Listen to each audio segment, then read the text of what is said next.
આ બાબતે જો આ લોકોની ધરપકડ નહીં થાય તો અમે અહીંથી બોડી લેવાના નથી.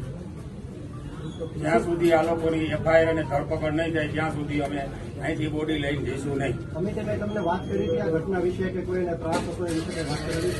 ત્રાસ તો અમે ત્યાં મારો હગો ભત્રીજો છે, અમે ભેગા જ હોય, કાયમી મળતા જ હોય, બરોબર છે.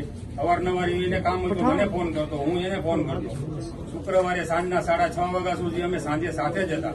પણ આ લોકોએ જે કાવતરા કર્યા છે, બરોબર છે, આ છોકરીમાં ફસાવીને અને એને જે કાંઈ ષડયંત્ર ગોઠવી અને આને આ બળાત્કારના કેસ સુધી પહોંચાડ્યો છે, એ આમાં અનુરીતસિંહ અને રાજદીપનો જ હાથ છે.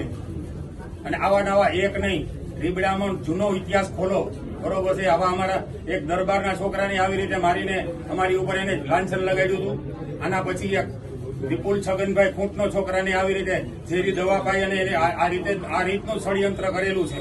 આ ફોરેન્સિક પીએમ કરાવવું જ છે અમારે. અને જ્યાં સુધી અમને ન્યાય નહીં મળે ત્યાં સુધી અમે અહીંથી આ બોડી લઈ જવાના નથી.